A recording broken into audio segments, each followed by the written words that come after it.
Feeling a bit unhappy, the clerk shook his head and said, "What's the point, huh? If that's your relative, you should have some idea if that number is accurate or not. Maybe it would be more worthwhile to go to the hospital and let someone have a look at her brain." Chase frowned and said, "Just check and see if there's any problem." The clerk harumphed, snatched the card, swiped it in the slot, and said in annoyance, "Entered the password." He quickly typed in the password. The next moment, the scene behind the counter changed. When the clerk saw the balance on the screen, he almost fell out of his chair. His eyes were wide and his mouth was open. He tapped the numbers on the screen, and, like Patricia, he started counting zeros. He looked at Chase in disbelief and stuttered. This.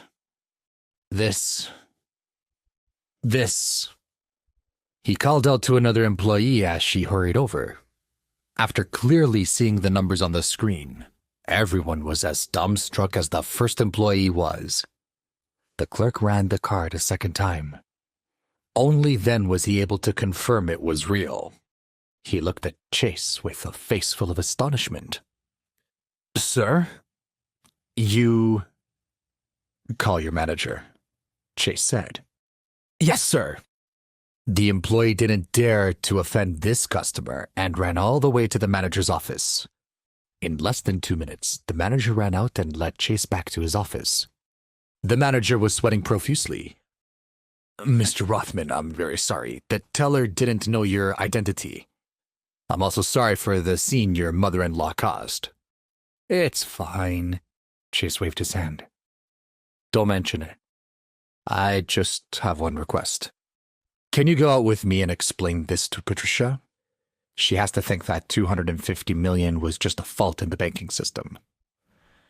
The bank manager was puzzled. "Sir, why are you afraid of your mother-in-law knowing about it?" "It's kind of a long story," he said abruptly. "And since the account is in my name, it doesn't concern you." "Yes, of course." The manager wiped the sweat off his forehead. He knew that someone who had $250 million in his account wasn't someone he should question. "How about this?" Chase continued. "As thanks for helping me this time, I'll open an investment account in your bank. Transfer everything except $50,000 into that one. I'll name you as the account manager, so any commission it makes will go directly to you.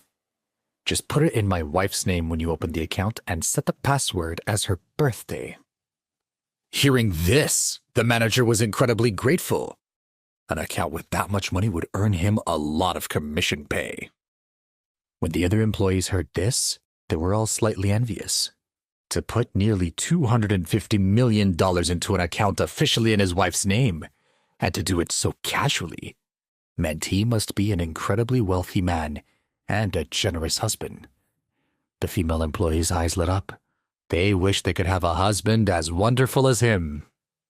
Once the matter was settled, the other employees quickly went back to work. The manager followed Chase out of the lobby to find Patricia.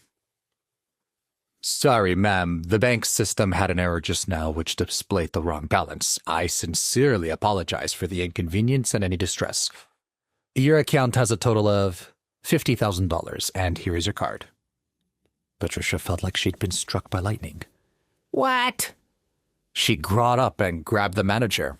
What do you mean $50,000? There was $250 million there. I'm absolutely sure of it. I think you're committing fraud, thief." The manager helplessly explained. "Ma'am, I am telling you there really is only $50,000. I wish there was $250 million, but it was just a system error." "You're embezzling my money." Patricia felt like she might burst into tears. She gripped the manager's arm tightly and said, "Check the system again. Just check it and make sure." The manager was unable to do anything. Chase also went to comfort her when she saw her agitation.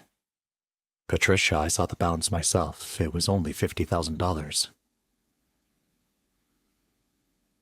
Patricia turned and slapped him. "You're just believing what they're telling you, idiot. If you can't even back me up, what good are you as a son-in-law? Chase was helpless. Although he was also angry, he didn't lose his temper with her. Mom? Celia also advised. There's no way we'd have that much money. It must have been a problem with the system. If you don't believe me, you can check for yourself. In the end, Patricia had no choice but to check the balance again. When she saw that there was $50,000 in the account, it was as if she had lost a piece of her soul. She sat on a bench and couldn't get up for a long time. I know what I saw. There was $250 million. You good for nothing. You got my hopes up, you pauper.